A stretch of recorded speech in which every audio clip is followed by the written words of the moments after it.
అంటారు కదా, ఇక్కడ ఈ ఈ 3 స్టేట్స్ లో ఉంటుంది ఓకే.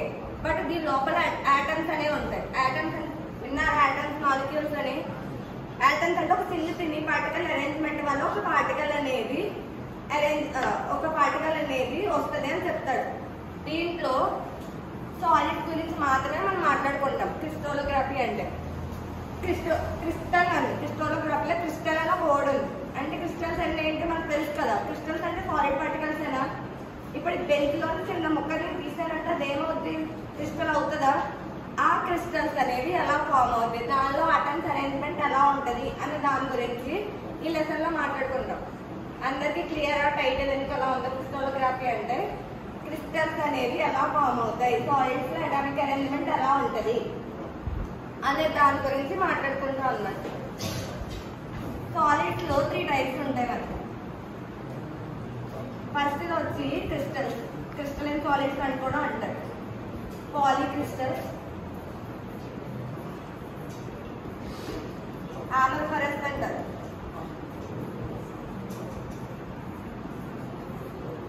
దీనికి క్రిస్టల్స్ కి ఎగ్జాంపుల్స్ ఏంటంటే సాల్ట్, షుగర్, శాండ్, ఇంకా ఉంటాయి కదా క్రిస్టల్స్ అంటే ఏదైనా అవ్వదు. మనం పర్టికులర్ గా సాల్ట్స్ కెమిస్ట్రీలో కూడా ఉంటది. ఈ టాపిక్ మీకు 1 కెమిస్ట్రీలో సబ్జెక్ట్ లో ఒక లెసన్ లో వస్తాయి. సేమ్ ఇదే టాపిక్స్ వస్తాయి. దాంట్లో కూడా క్రిస్టల్ గురించే చెప్తాడు. ఏం చేస్తారు క్రిస్టల్స్ అంటే అర్థానికి ఇప్పుడు సాల్ట్ క్రిస్టల్స్, షుగర్ క్యూబ్స్ ఉంటాయి, క్రిస్టల్సే కదా. సో అలాంటివన్నీ క్రిస్టల్ అనే కేటగిరీలోకి వస్తాయి. సో అది అంటే సాలిడ్సే.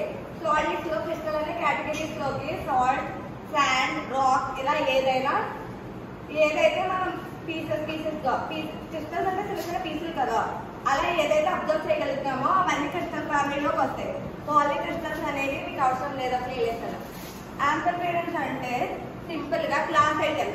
ఎగ్జాంపుల్ ఇప్పుడు ఈ గ్లాస్ ఉందా, ఈ క్లాస్ లో సిలికాన్ గ్లాస్ అని డిఫరెంట్ క్లాసెస్ ఉంటాయి కదా. కెమిస్ట్రీలో పీరియాడిక్ టేబుల్ చెప్పినప్పుడు చెప్తారు. కెమికల్స్ లో డిఫరెంట్ క్లాస్ స్ట్రక్చర్స్ ఉంటాయి. సిలికాన్ గ్లాసెస్ అని. ఇప్పుడు వుడ్ కొందరు ఏమంటారు, టేకు అలా ఉంటాయి కదా నేమ్స్. అలాగే క్లాస్ లో డిఫరెంట్ స్పీషియస్ ని ఆంప్లిఫైయర్ సాలిడ్స్ అంటారు. అంటే ఇప్పుడు మన ఈ రెండింటిని అటామిక్ స్ట్రక్చర్ నార్మల్ గా ఎలా ఉంటుందో చూద్దాం. దాన్ని బట్టి మనం దేని గురించి డీప్ గా నేర్చుకోవాలి, దేన్ని ఇగ్నోర్ చేయొచ్చు అని తెలుస్తుంది. పాలీక్రిస్టల్స్ అనేది అవసరం లేదు, మీ సిలబస్ లో కూడా లేదు.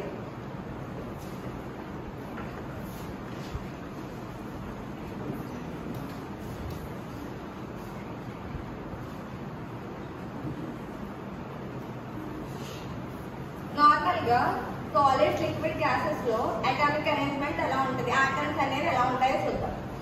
ఫర్ ఎగ్జాంపుల్ ఒక సాలిడ్ ఐస్ క్యూబ్ ఏదో ఉంది. దీంట్లో అటామిక్ అరేంజ్మెంట్ అనేది చాలా దగ్గరగా ఉంటుంది. అంటే ఒక దాని మీద ఒకటి చాలా ఇంటర్ రిలేటెడ్ అనమాట. ఒకటి ఏదైనా ఎఫెక్ట్ అయిందంటే, అంటే ఇలా ఉండడం వల్ల మనకు ఉపయోగం ఏంటంటే దీనికి బాయిలింగ్ పాయింట్ అనేది లేదా బ్రేకింగ్ పాయింట్ అనేది హైగా ఉంటుంది, హీట్ రెసిస్టెన్స్ హైగా ఉంటుంది. అంటే ఇవన్నీ కలిసి ఉన్నాయి కదా. ఫర్ ఎగ్జాంపుల్ ఒక కలిసి ఉండడం వల్ల దీని బాయిలింగ్ పాయింట్ అనేది హైగా ఉంటుంది. For example real time example చెప్పుకుందాం.